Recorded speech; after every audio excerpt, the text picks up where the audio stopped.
Hola, muchísimas gracias por estar aquí. Estoy muy emocionada de hacer esta entrevista. Para comenzar, te quisiera preguntar si me puedes decir tu nombre, la fecha y el lugar en el que estamos. Mi nombre es Aram Chamlián. Hoy es 7 de junio y estamos en el lugar de Montevideo. Súper. Y quisiera empezar esta entrevista preguntándote un poquito sobre la historia de tu familia. Bueno, para empezar a decirte que este es tu espacio, ¿verdad? Lo que sepas, lo que quieras compartir es válido y lo que no hay ningún problema.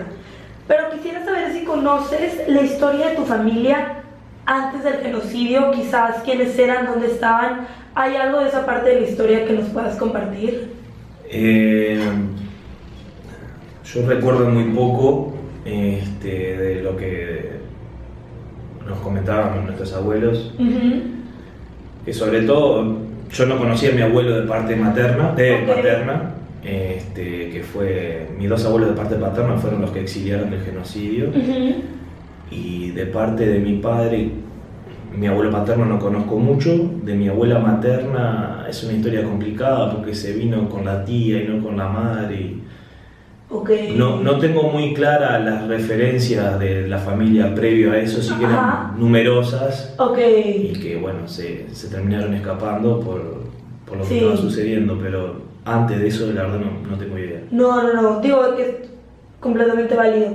¿Y conoces un poco la historia de cómo es que llegan acá? Digo, esto que platicabas de que se vino con la tía, o cómo es que de Armenia terminan acá en el Uruguay. Bueno, yo no recuerdo bien del todo, no sé si estoy del todo bien con la información, pero sé que mi abuela se escapó se vino de Armenia en un barco con su tía, haciéndose pasar como si fuese su madre, para que le den permiso para venir acá, porque sus padres habían fallecido en Armenia. Sé que él tenía un hermano que terminó en el Líbano. Y yo sé que de parte paterna, mi abuelo vio cómo asesinaban a su madre y a su familia. Es más, pensaron que mi abuelo estaba muerto, pero estaba en un paro, en un shock. Según la historia, no recuerdo bien qué tan cierto era, porque no conocía a mi abuelo, no me lo contó mi abuelo.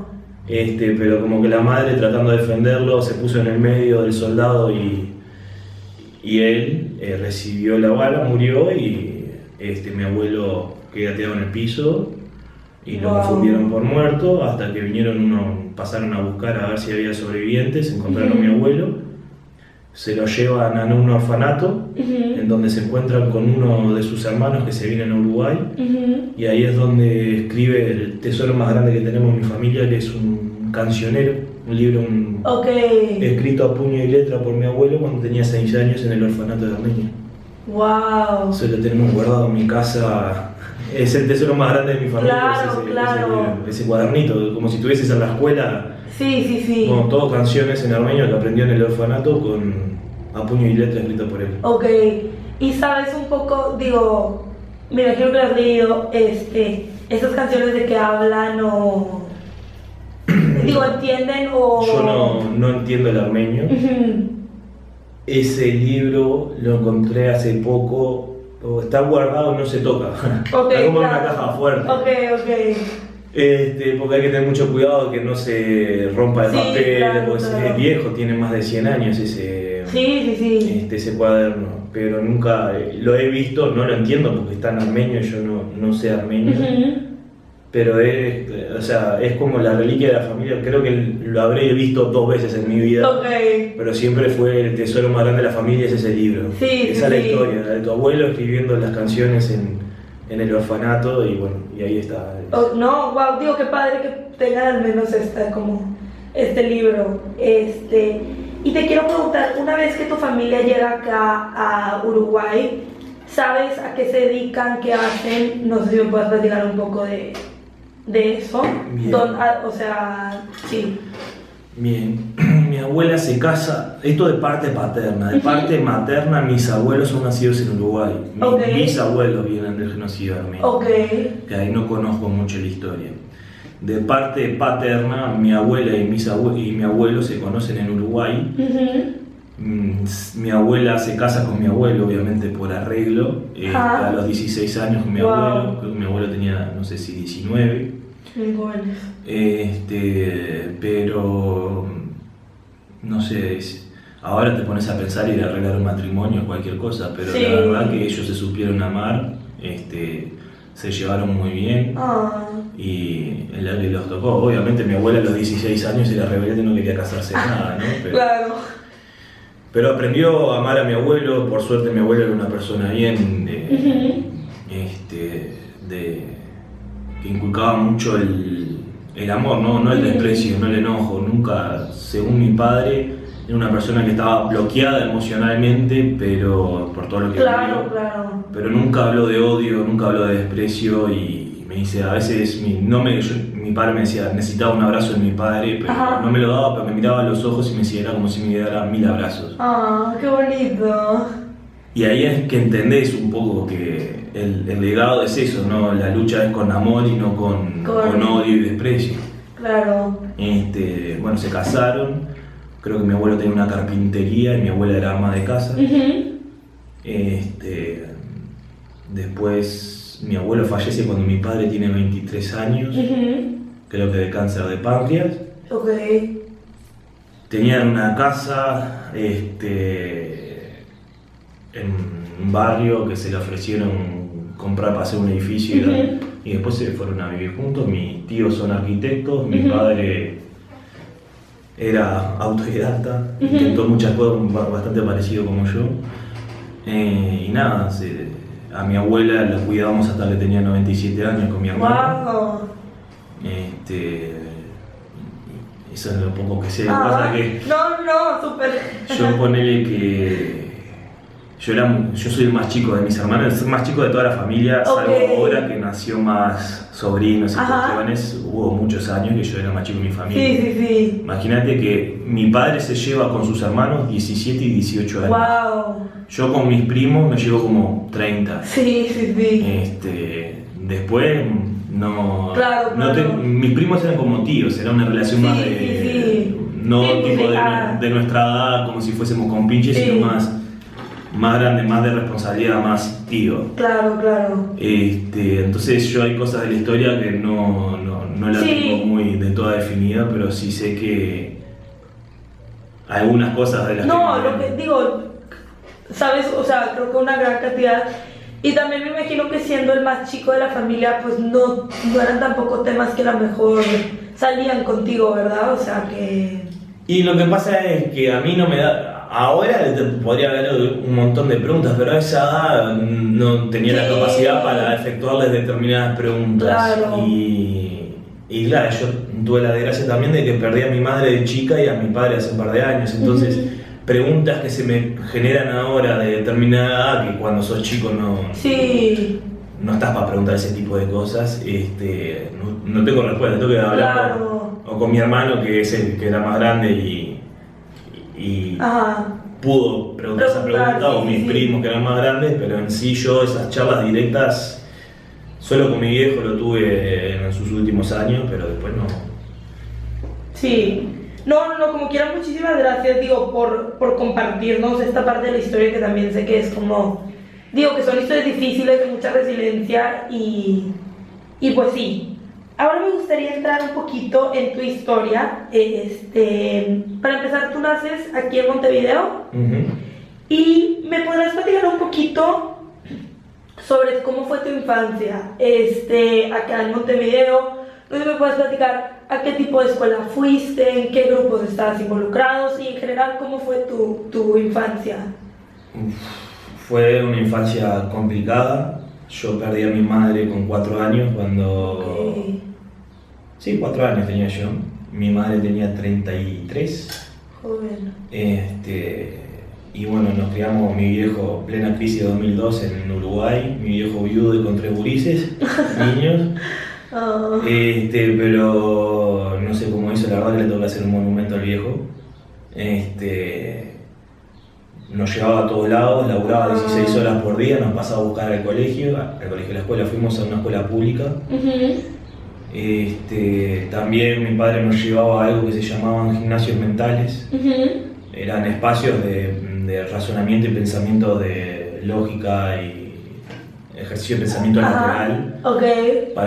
Como si fuese un gimnasio, pero para la cabeza. Pero la mente, wow, sí. Qué interesante. Mi padre en ese sentido nos estimulaba mucho en ese sentido. Íbamos a la escuela pública y cuando ibas a la escuela pública tenías la chance en el horario contrario, porque la escuela pública era de mañana o de tarde. Y no es ahora horario completo de las 8 de la mañana hasta las 3 de la tarde. Era de 1 a 5 o de 8 a 1. En el horario contrario fuimos a una escuela municipal de música. Y tocamos instrumentos. Bueno, yo de los 6 años que jugaba al ajedrez, hicimos de todo. Mi padre se preocupó de estimularnos no solo la parte física, sino la parte mental. Practicamos deporte, íbamos al club. Yo hacía club, ajedrez, los espacios de gimnasia mental, y bueno, a medida que voy creciendo voy incorporando nuevas cosas de la música. Wow. Después terminamos la escuela y pasé al liceo y vine al liceo de acá. Arrancamos con los planteles de fútbol y yo arranqué a practicar. Seguía con la música, seguía con el ajedrez. Y bueno, a los 17 años arranco a dar clases por primera vez de ajedrez, mismo acá adentro. Después de los 17 hasta ahora di clase de ajedrez, trabajé cuando me hice mayor de edad, ya tenía 20 y tantos años, trabajé para la NEP, que es como primaria acá en Uruguay, que se encarga de la parte de educación primaria, y trabajé en algo que se llamaba la División de Educación de Jóvenes y Adultos, y trabajaba con personas de contextos críticos, trabajé en cárceles, en ONGs y en un montón de otros lugares más con personas de contextos críticos, claro. enfermos psiquiátricos, hasta personas privadas de libertad, hasta niños de contexto.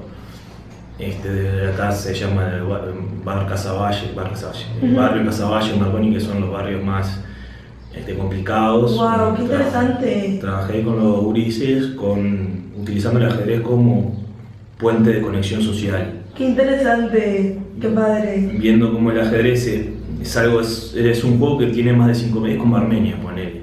Tiene más de 5.000 años de historia y no es que lo inventó una persona, sino que es una construcción colectiva que a medida que las personas se iban moviendo y iban trasladándose, entonces es patrimonio cultural de la humanidad que nos pertenece a todos como seres del mundo, y bueno, y utilizarlo como puente de conexión social entre determinados grupos sociales que no se conectan. ¡Qué interesante! Utilizar este elemento cultural como conexión entre todo el mundo. Puede jugar un niño, un adulto,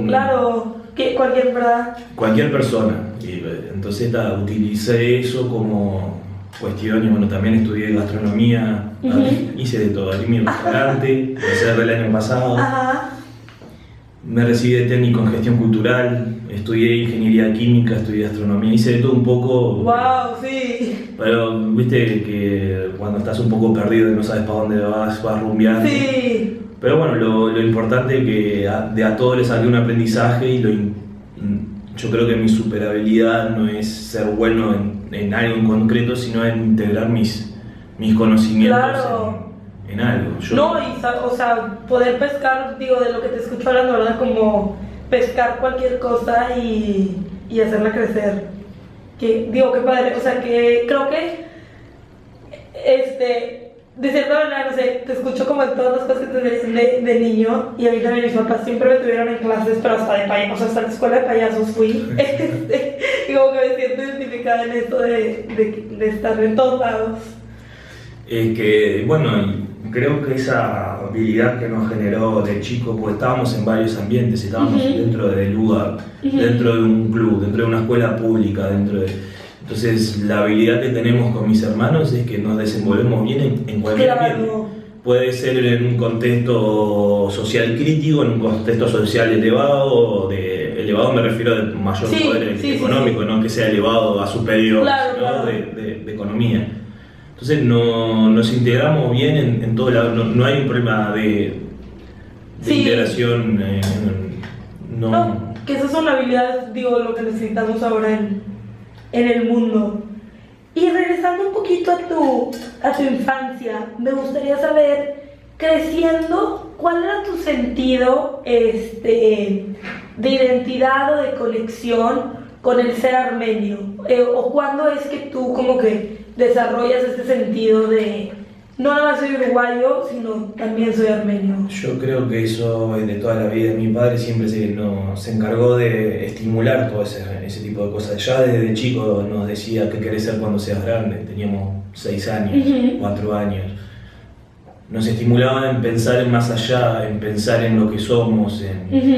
Y a medida que voy creciendo me generaron cuestiones del armenio, de broncas. Sí.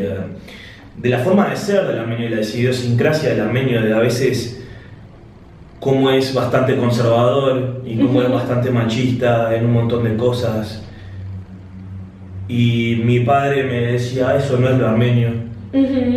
Lo armenio es otra cosa, es la resiliencia, es la fe y la creencia de que mañana va a estar todo bien. Porque en sí lo único que nos hizo sobrevivir, y algo, podemos ser cristianos, ateos o lo que sea, lo que nos hizo sobrevivir es la fe de que mañana va a estar mejor la cosa. Claro. Porque imagínate caminar en el desierto durante horas hasta morir. Lo único que te mantiene vivo y con las ganas de vivir es la fe, es en creer en que mañana algo va a suceder, algo va a estar mejor. Claro. Y la gente que cuestiona eso, no importa si existe o no existe un Dios, importa lo que le hace sentir a la gente y le hace seguir adelante. Sí. Entonces la fe en el pueblo armenio es lo que le generó la resiliencia. El creer en Dios es lo que le dio la fuerza para poder seguir adelante. Exista o no exista Dios, no importa. Sí. Entonces, ¿qué iba con esto?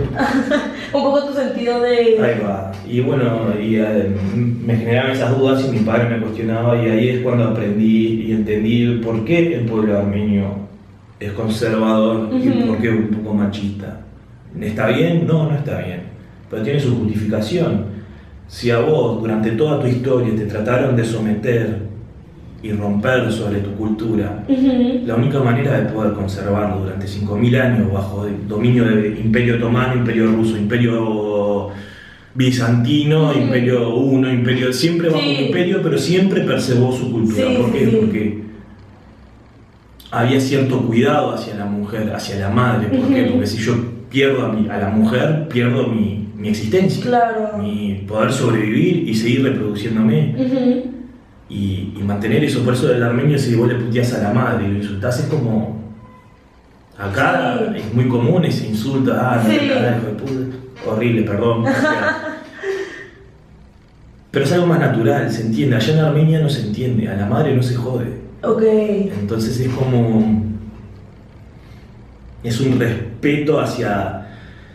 que por un lado te ayudó a sobrevivir, por otro lado yo siento que a veces frena el avance de la mujer armenia, porque la mujer armenia tiene un nivel, una inteligencia a veces superior al armenio, pero que se ve como son posturas, son pensamientos, que lo veo como achacado por el hombre, pero el hombre no lo hace de malo, lo hace de protección, como algo inconsciente, inherente a él, que es tipo sentimiento de preservación.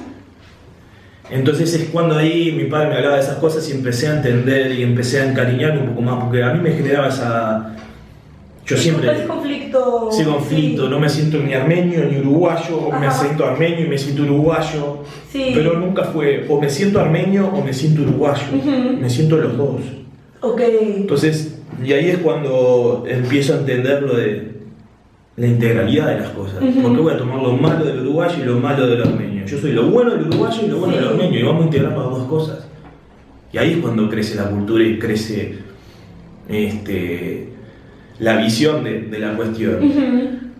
No somos ni armenios ni uruguayos, somos las dos cosas. Ni una sola ni la otra, somos las dos. Y nos gusta tanto ser uruguayos como ser armenios.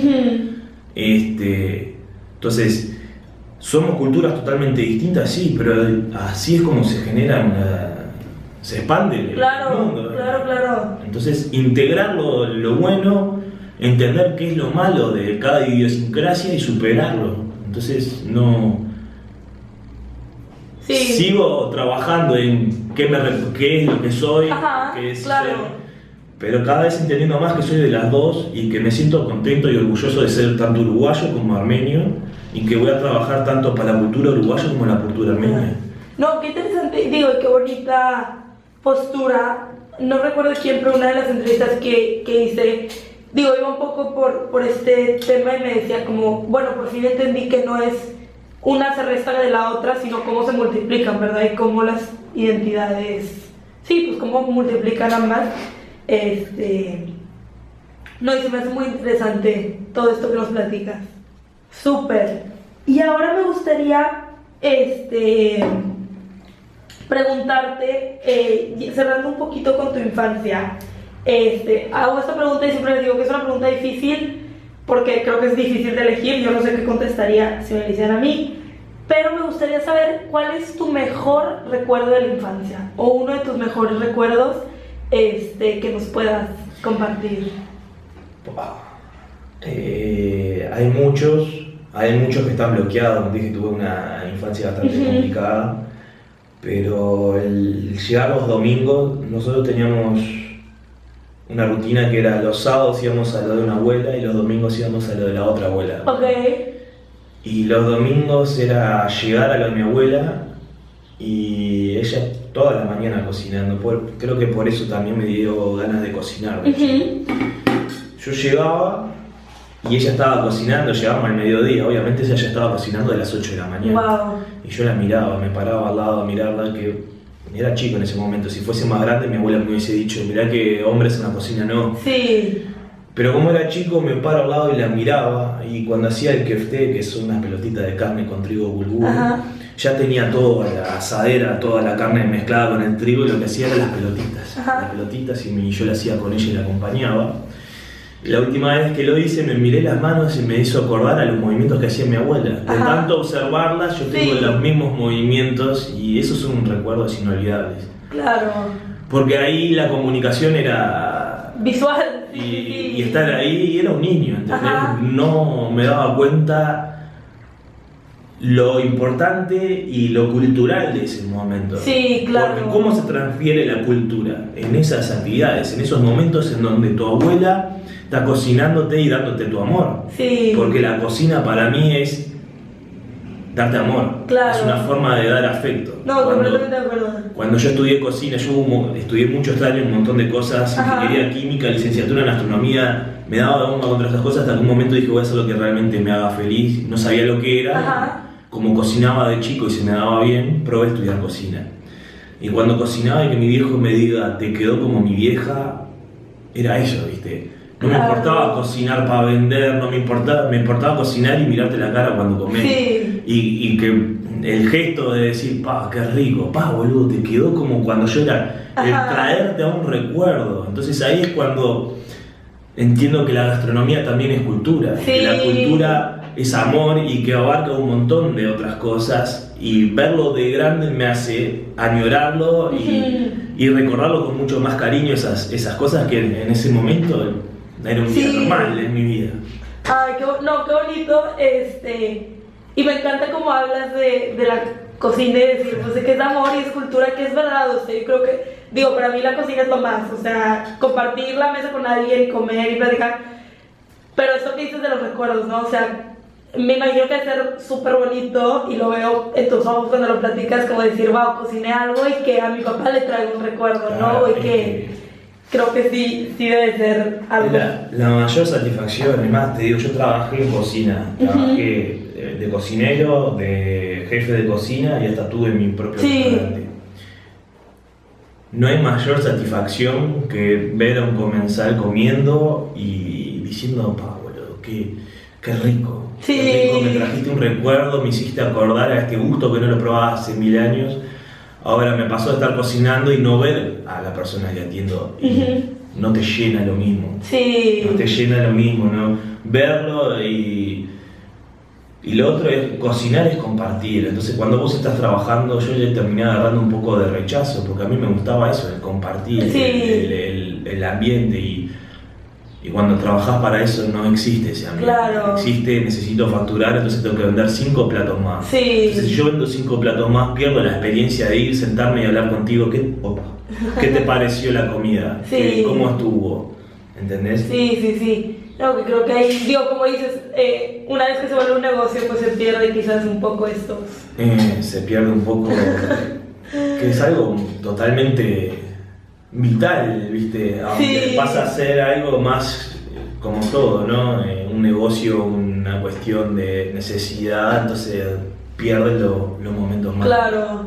No, pero qué bonito esto que me platicas, y te veo como, te digo, en los ojos como lo feliz que te hace recordar.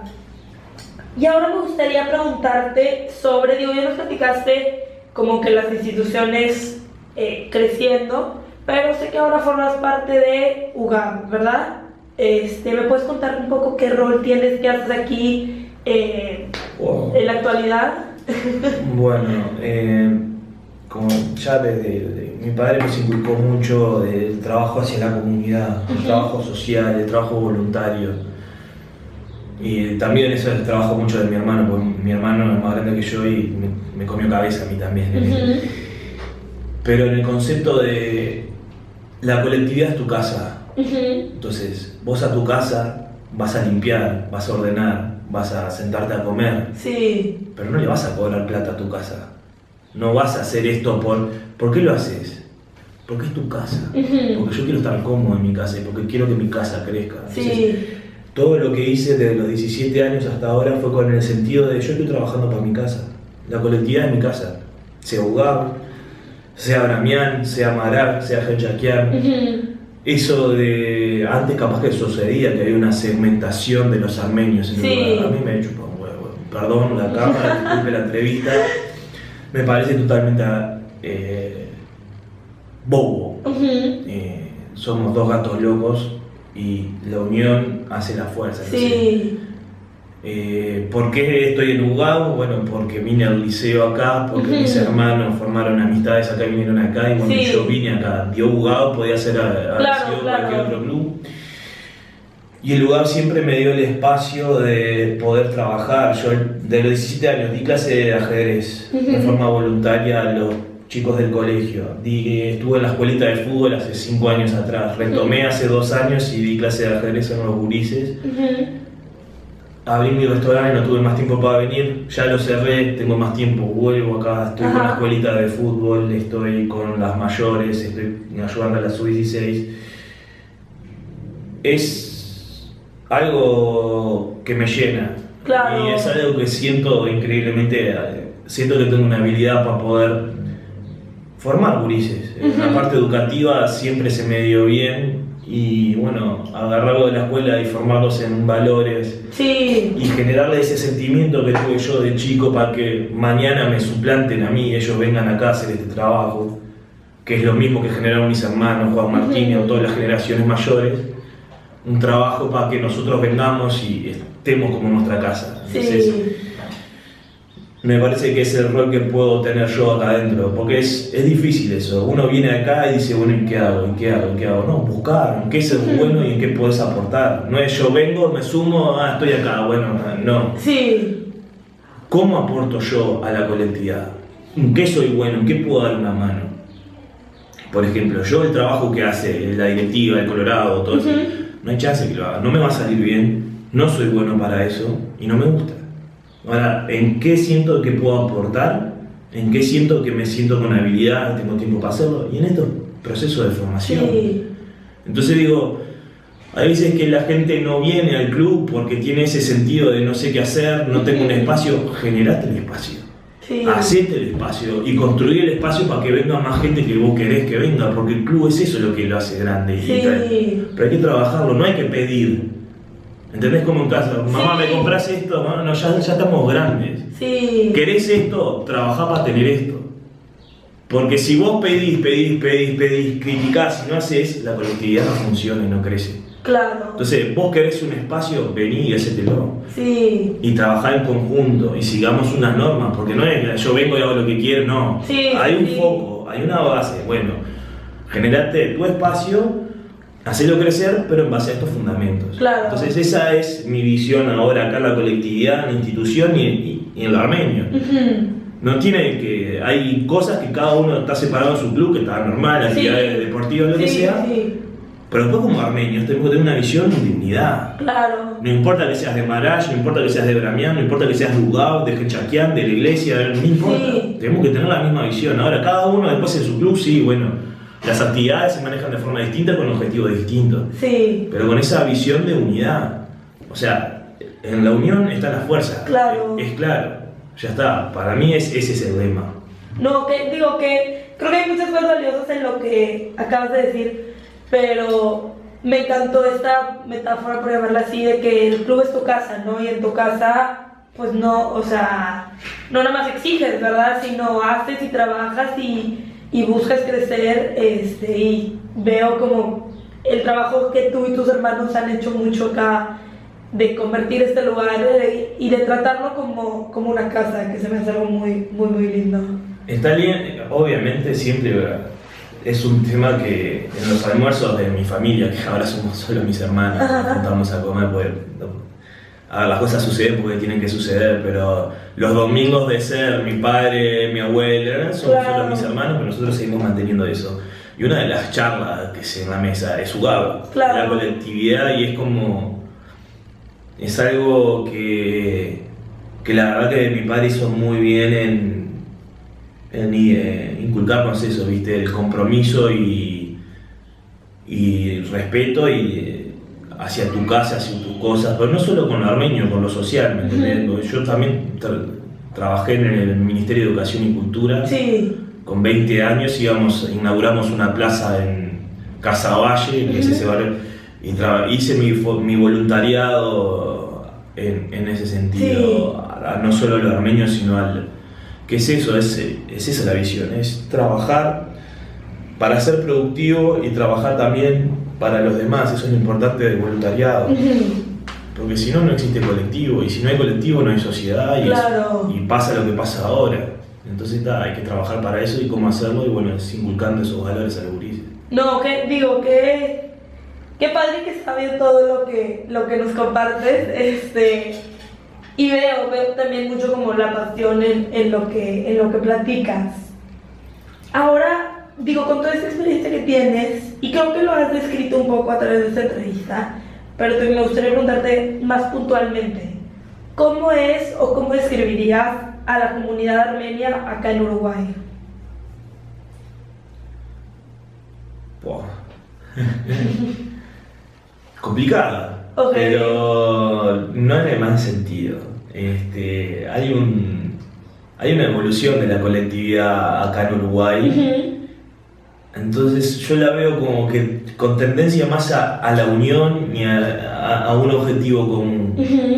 Entonces es difícil llegar a eso, a trabajar, pero como que lo veo con ese objetivo, ¿no? de generar puentes de construcción entre Uruguay y Armenia, como lo que está sucediendo con los planes.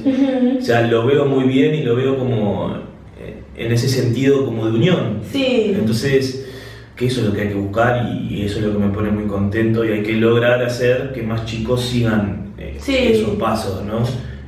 Pero no, de unión. La colectividad armenia tiene sus diferencias, pero se trabaja para la unión, se trabaja para un mismo fin, y bueno, me deja tranquilo. La visión de ahora no es la misma de la colectividad hace 50 años. No, pues claro, porque va cambiando, ¿verdad? Pero, súper. Y ahora me gustaría preguntarte, digo, y creo que lo has expresado no tan puntualmente, pero a través de esta entrevista, para ti, ¿por qué es importante preservar la armenidad? O sea, ¿por qué es importante preservar la cultura y todas estas partes de...? Bueno, ahí te voy a hacer una visión ajedrecística de la cuestión. Yo cuando juego al ajedrez y enseño el ajedrez, vos cuando estás jugando una partida y cometés un error, o alguna equivocación, o alguna jugada buena, cuando termina la partida tenés que analizarlo, porque en aprender de los errores del pasado o de los aciertos del pasado, nos genera una continuidad y un avance hacia adelante. Porque si yo juego una partida, pierdo y no analizo en dónde perdí, y voy juego y repito el mismo y pierdo en el mismo error, ¿dónde está el aprendizaje de ir hacia adelante? No existe, vuelvo a cometer el mismo error. Entonces lo importante de la historia, de lo que pasó atrás, es para aprender, para crecer, y también es porque parte de nosotros. Claro. O sea, es negar una parte tuya y es no aprender del pasado. Porque si nosotros seguimos cometiendo y repitiendo los mismos patrones, vamos a perder durante toda la vida. Entonces, ir para atrás y aprender de dónde venís y en qué te equivocaste y en qué hiciste bien, nos hace poder ir hacia adelante, hacia un rumbo. Sí. Si no, vamos caminando a la deriva sin saber hacia dónde vamos y qué va sucediendo las cosas en la vida y nos vamos equivocando una y otra vez. Que ese no es el problema. El problema es me equivoqué, bárbaro, corrijo, me puedo volver a equivocar de vuelta con lo mismo, pero trato de corregirlo, no quiero equivocarme 1000 veces siempre con lo mismo. Que cada equivocación me genere un aprendizaje en donde yo no la vuelva a repetir. Porque si no, la historia se repite, y así como existió un genocidio armenio en el 1915, puede suceder que exista otro, o como está sucediendo ahora, que siguen existiendo otras cosas. ¿Por qué? Porque no se reconoce la historia, no se reconoce los errores del pasado, no se estudian, no se analizan. Entonces, nosotros como colectividad armenia tenemos que aprender de esas cosas, de esa lucha. Generamos algún cambio con estos no sé cuántos años, perdón, me perdí. 115 ya es. Hemos logrado algo. Solo con quejas y marchas logramos algo, o el trabajo está en otro lado. El trabajo está en generar vínculos desde nuestra diáspora armenia, por ejemplo, como está haciendo Uruguay con Armenia, generar ese tipo de vínculos. Porque si vos generás ese tipo de vínculos y ese tipo de estrategias geopolíticas, mañana te van a reconocer más países el genocidio armenio. Ahora, es horrible lo que estoy diciendo, pero vos tenés que darles algo. Claro. Porque el mundo no se mueve. Y no, ¿por qué Estados Unidos reconoce el genocidio armenio después de mucho tiempo? Porque se peleó con Turquía.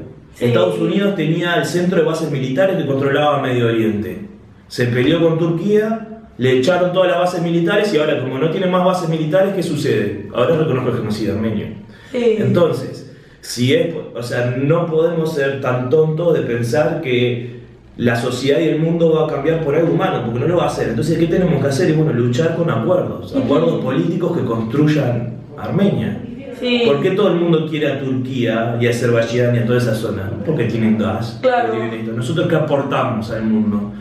Tratados de acuerdo educativos, cultura, ¿qué es nuestra fortaleza? La cultura. ¿Cómo hacemos para que la cultura valga y que a la gente le importe el turismo? Que vengan trabajos de formación en jóvenes que no son armenios, como estos del proyecto de genocidio armenio, formarlos, llevarlos a Armenia, que conozcan, que vean. Eso suma más que todas las protestas que venimos haciendo hace muchos años. No digo que estén mal, están bien, pero es hora de hacer un cambio y aprender. ¿Cómo? Bueno, manteniendo esto, pero haciendo cosas nuevas. Entonces, por ahí puede ser. Qué interesante todo esto que nos platicas. Y me gustó, al principio la parte que dices de estudiar la historia, y creo que también es parte de la importancia de hacer estas entrevistas. Hay una frase a mí que me gusta mucho que es: la historia no se repite, pero sí rima, ¿verdad? Entonces yo creo que si ves todos los conflictos que hay ahorita en el mundo, pues son cosas que riman con cosas que ya han pasado antes, ¿verdad? Y si se estudiara más la historia y, nos moviéramos más en otro tipo de acciones, pues esas cosas no pasarían. Bueno, y ahora me gustaría preguntarte, que entraste un poquito en este tema, pero un poco cómo te sentiste o qué efecto tuvo, si tuvo algún efecto, la situación que pasó con Azerbaiyán, con el territorio de Artsaj. ¿Cómo te afectó eso? ¿Qué efecto tuvo acá? Estando, no puedes decir, pues tan lejos, ¿tuvo algún efecto? Un montón. Mira, esto es un poco personal, pero bueno, en esa época mi padre tuvo cáncer de páncreas hace ya unos cuantos años. Le dijeron que la iba a quedar, pero sobrevivió. Ahí es donde marco la resiliencia. Mi padre siguió luchando, pero estuvo a un año de que le den el alta médica por el cáncer y arranca la guerra en Artsaj, en Armenia, y él a su vez pierde a su compañera, a su pareja en ese momento, que falleció también. Y la verdad que nos hizo mucho daño. Mi padre miraba eso, yo le decía, viejo, miraba todos los días las noticias y veía cómo morían gurises de 17 años. Sí. Y digo, viejo, te está envenenando esto. Me dice, sí, Aram, pero lo tengo que ver, me dice. Él sintió como armenio el deber de estar informado, me dice, lo menos que puedo hacer. Sí. Porque estás chupando veneno, es lo menos que puedo hacer. Me dice, no me queda nada de vida, me voy a la frontera y hago que alguno de los gurises vaya para su casa y yo me quedo ahí en la frontera. Sí, si me quedan 2 meses, 3 meses. Estoy haciendo que eso... O sea, ese era el pensamiento de frustración, de ver como pibes, y ahí es cuando uno piensa, y en la cabeza del que piensa que es valiente, dice, me voy para el frente. No, vos no sos un soldado, vos no sos un soldado, yo no tengo la capacidad de darle un tiro a alguien. Ahora, esas personas, ¿por qué esos armenios sí lo pueden hacer? Y porque es ellos o su familia. Claro. Es ellos o su familia. Y yo creo que si no estuviésemos en el mismo contexto nos pasaría lo mismo, iríamos de bomba. Sí. Pero este no es el contexto. Y nosotros no somos soldados. Pero las guerras no se pelean solo con soldados. Se necesita, el tema es cuestionarse, ¿no? Porque yo estuve mucho tiempo y ¿qué hago? Y me informo, pero me hace mal, me hace absolutamente mal. No puedo ver que pibes veía en el año que nacían y decía, pues tienen 18 años recién cumplidos. Sí. Me dio bronca, me dio impotencia, me dio... Y ahí es cuando tenía discusiones con mis hermanos, digo, ¿qué hay que hacer? Y mis hermanos, que hay que publicar esto, que hay que hacer esto, que hay que hacer aquello, y a mí en realidad eso sentía que no me estaba haciendo nada, que no estaba aportando nada. Pero cada tanto, ¿qué hago? Y ahora en lo del genocidio armenio, que hay publicaciones de esto, y hay publicaciones de aquello, y hay marcha acá, y hay marcha allá, yo digo, no me siento tan cómodo con eso, ¿cómo puedo aportar? Bueno, me llegan mensajes de conocidos, de amigos, de cosas, y yo les doy mi informe. Por ejemplo, otra vez vino un veterano conocido del mundo del ajedrez y me manda sobre Palestina, sobre el genocidio que está sucediendo. Yo le respondo que le cuento todo, pero le cuento a su vez que también que existe una guerra en Armenia, que está pasando esto, y de hacerles tomar conciencia a la gente que lo único que sabemos es de Palestina y Israel, porque es lo que nos informan. Entonces le planteé la cuestión de, escúchame, ¿por qué los medios masivos de comunicación se enfocan solamente en este problema? Mirá que en Armenia pasó esto, y no se vio en ningún lado. Digo, y no es porque soy armenio que te estoy diciendo esto, porque no solo en Armenia pasan estas cosas. Pasan acá. Entonces, ¿cuál es el sentido de ser solo con el pueblo palestino, solo con el pueblo de Israel o Ucrania o Rusia? ¿Cuál es el sentido de los medios masivos de comunicación de solo informarte de estos conflictos y no los otros? Entonces, acepto tu información que vos me das sobre esto, yo te doy información que tengo respecto a esto y te genero la pregunta de ¿qué hacemos nosotros como ciudadanos del mundo para evitar esto? Claro. Y ahí es cuando me cuestiono yo, ¿qué es lo que estoy haciendo yo como ciudadano del mundo para cambiar esto? Y la verdad es que me di cuenta que incluso tuve ganas de un momento de decir, me voy a Armenia y me voy a consolar a las madres y a los nenes armenios que perdieron a su... y les enseño a jugar al ajedrez y me pongo a cocinar con las madres armenias. Porque yo estoy más preparado para hacer una contención emocional que una contención con un arma. Sí, claro. Y no me hace más hombre o menos hombre ir al frente o ir al frente. Entonces, es entender el rol. Tuve ganas de hacerlo, no pude, tuve a mi padre enfermo, no me podía ir. No estaba preparado emocionalmente para sobrellevar eso, ¿no? Porque uno en esa situación tiene que estar... Sí, muy fuerte, ¿no? Y yo soy una persona bastante sensible, entonces no estaba en mi mejor momento, pero sentí que me sentí en debe. En ese momento me sentí en debe, pero necesité alejarme un poco de todo. Sí. Porque no ayudaba, me hacía mal a mí, me sentí un poco egoísta, si te soy sincero. Pero me di cuenta que capaz que mi rol era por otro lado, era por informar, y me juntaba con amigos y preguntaban y les decía, y bueno, el hacer tomar conciencia a otros y y no tanto con bombardeo de información, porque vos ves en el 24 de abril y vas a todo Instagram de cualquier armenio y vas a ver todas las mismas historias. Entonces llega un momento que la gente dice, ya lo vi. Scroll. Sí. Entonces digo, de repente una amiga que está en España publicó algo del genocidio armenio. Y le digo, muchas gracias, la verdad que alguien que no es armenio que hable, y le pasé un poema no me sale el nombre, de un poeta armenio que habla sobre el genocidio armenio, de cómo a ver si intentan destruir Armenios, siempre que existan dos armenios y se encuentren y haya una sonrisa, va a seguir existiendo el pueblo armenio. Entonces le mandé un fragmento de ese poema y formas de acercar la cultura de ese tipo de sentí que ese podría ser mi rol y no me siento tan mal con eso, pero claro. Un momento que te da impotencia. No, digo, te escuchaba hablar y se me da un sentimiento como que escuchar todo y... Bueno, para mí la guerra es un tema tan... O sea, no entiendo cómo... Se me hace un tema tan complicado y tan... O sea, no entiendo por qué llegamos a este punto como humanos. Pero sí, digo... como que pierdo porque me dio mucho sentimiento platicar.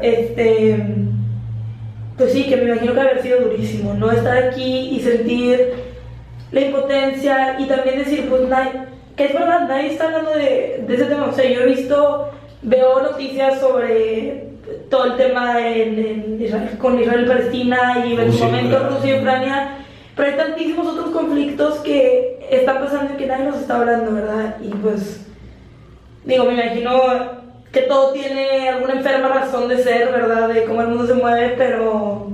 igual son preguntas que uno se genera, claro. ¿No? Tipo, eso, ¿por qué el genocidio armenio? ¿Qué hicimos? Porque a veces no es de sentirme culpable, ¿no? Pero a veces las acciones vienen de una reacción, ¿no? Sí. Entonces digo, ¿qué mal hicimos a los turcos? ¿O qué daño le hicimos para que generar esa bronca, ¿no? Porque esa bronca no viene así, ¿no? Claro. Entonces, no existe razón para cometer un genocidio. No hay una razón justificable. Justificable no existe. No existe razón justificable para la guerra ni para matar a nadie. Pero capaz que algo hicimos. ¿Qué será? No sé. Porque el decir, está todo bien, pero hay que pararse en ambos lugares. Nosotros tenemos la historia solo desde el pueblo armenio. Sí. Y nos sentimos muy identificados porque estamos acá adentro. ¿Qué pasa acá? ¿Por qué hay una bronca? Ya entendemos que hubo un plan negacionista de los turcos para no educar a las cuestiones, pero antes de eso. Porque lo que nos dicen en la historia y lo que aprendimos en el liceo, que Turquía para los turcos y el resto a cagar. Bárbaro. Pero se la tomaron de bomba contra un par de regiones, pueblos, cosas. ¿Dónde sale ese nacionalismo, ese sentimiento? Se genera de la nada, el Imperio Otomano se desarma y decimos, bueno, vamos a... ¿Qué onda? ¿Qué es lo que te genera eso? ¿Por qué te quieren exterminar?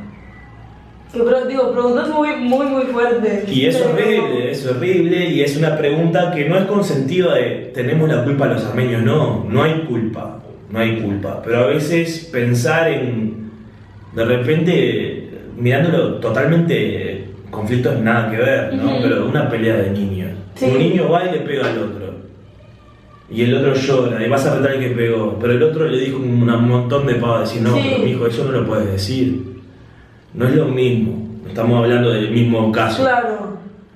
Pero plantearse un poco eso, de qué es lo que sucedió que generara todo este conflicto, este problema.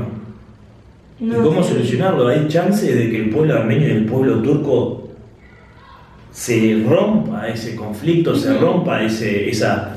y tendamos a ir hacia como las películas de Disney, ¿me entendés? Un final feliz, que se...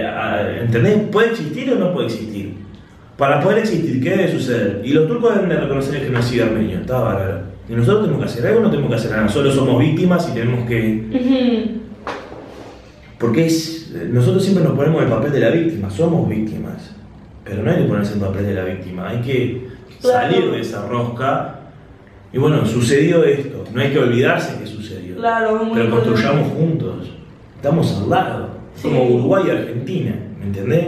Sí. ¿Qué vamos a hacer? si seguimos en esa tensión, en algún momento va a explotar los acuerdos, va a explotar todo y nos vamos a cagar a tiro de vuelta. Y va a suceder y sigue sucediendo porque es cíclico. Sí. Entonces, yo capaz que planteo una utopía totalmente estúpida, pero para mí, en algún momento hay que perdonar y avanzar, y ellos en un momento tienen que ceder y avanzar. Sí. Que justo, digo, esto que dices va muy ligado a la siguiente pregunta que te quería hacer. ¿Tú crees que hay justicia? O sea, que se puede hacer justicia. Son dos preguntas, como en el tema del genocidio de 1915 y ahora en este tema más actual con Azerbaiyán, o... No creo en la justicia, no, o sea, no creo que el mundo pueda hacer justicia, porque la humanidad no se basa en la justicia. Dicen que es justicia, pero se basa en intereses propios de los países, de los gobiernos. Entonces, todo lo que me hablan de justicia es una utopía, porque la gente...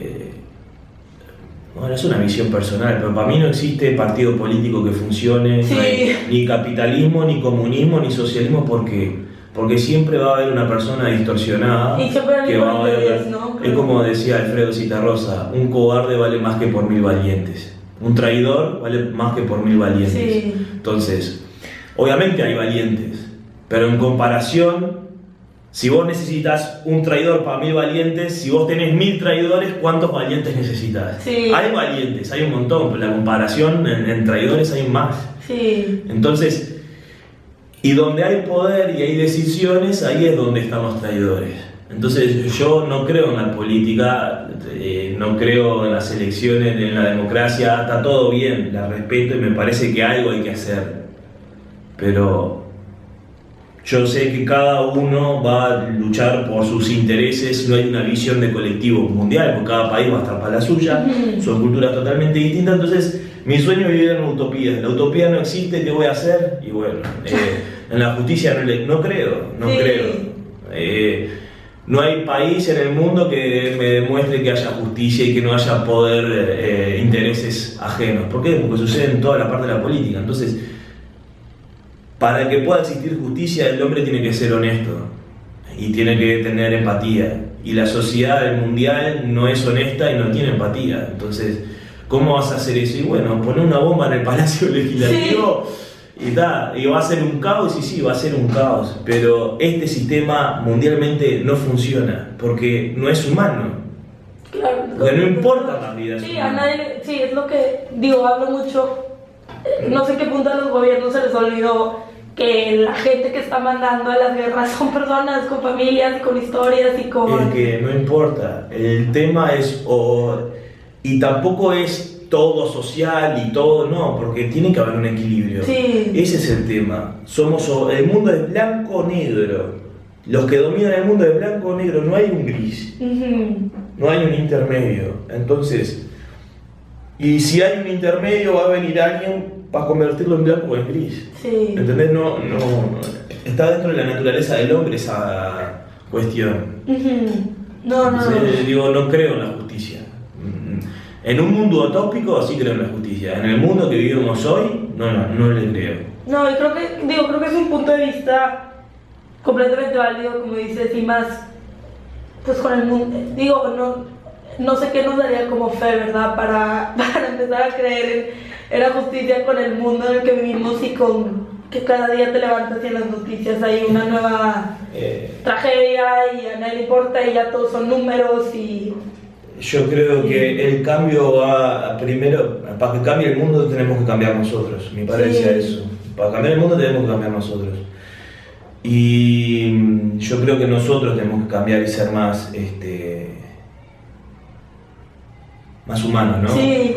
Mi padre había un dicho que decía que a mí me sirvió en momentos de chico de angustias y depresión. Vos haces las cosas bien porque las pagás en esta vida. Mi padre era creyente o no, no las pagás en la otra vida, eso que dice la Biblia de orar bien, que vas a decir no. Tanto las cosas buenas como malas, la vida vas a ver que pone todo en equilibrio. Vos orá bien, accioná bien, que la vida te lo va a devolver. Y esa fue mi norma de chico para decir, yo voy a hacer las cosas bien. Porque si yo hago esto mal, la vida me va a castigar. Sí. Y la vida me va a castigar igual si yo hago las cosas bien. Sí. Porque la vida te va a castigar y vas a decir, pero si hice todo bien, ¿qué hice para merecer esto? No, las cosas no se merecen, las cosas suceden. Entonces vos vas a dejar de hacer las cosas mal, bien, porque te sucedió algo en la vida, vas a tener la fortaleza suficiente para seguir haciendo las cosas bien a pesar de los golpes de la vida. Sí. ¿Qué pasa? Te golpea la vida. Empezás a hacer cualquier cosa, no te importa el otro, ¿qué me importa el otro si a mí? Sí, si a mí me está yendo mal y claro. Y cuando decís esto de orar bien, porque la vida te devuelve, te dicen, no, y el caso de Hitler, o el caso de este, no importa.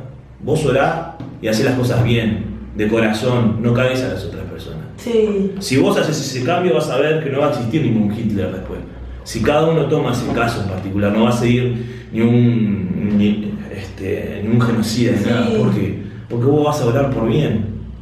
Si vos desde casa cambiás ahora, si de tu casa vos orás bien, pero tenés este culo, perdón, iba a decir que ora mal y va a suceder que no. Entonces el cambio viene por dentro. ¿Qué tenemos que hacer? Y bueno, educar a nuestras familias a que Ulises, las cosas de bien y de corazón, de forma honesta. Obviamente va a haber mentiras, pero de forma honesta, no lastimando a la otra persona o pasando por arriba de la otra persona. Sí, sí, sí. Nunca lastimes a nadie porque te pueden lastimar a vos también.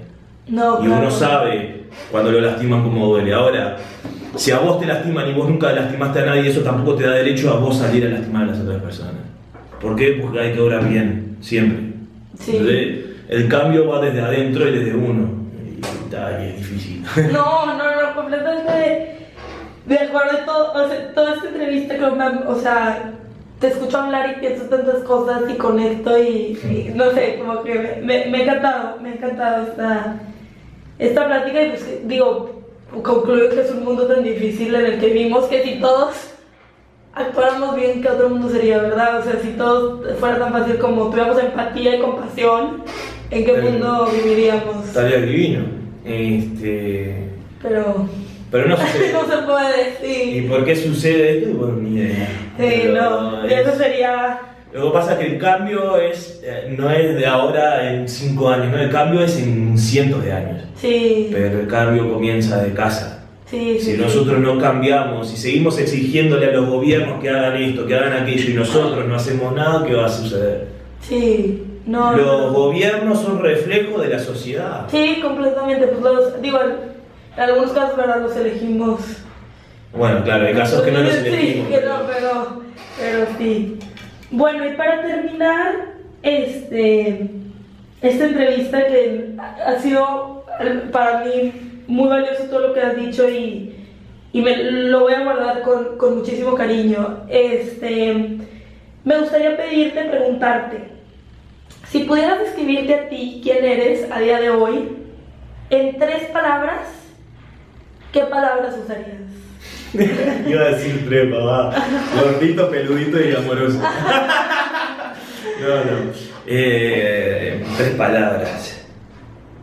Positivo, resiliente y cariñoso, sí, la verdad que soy bastante cariñoso. No, qué lindo.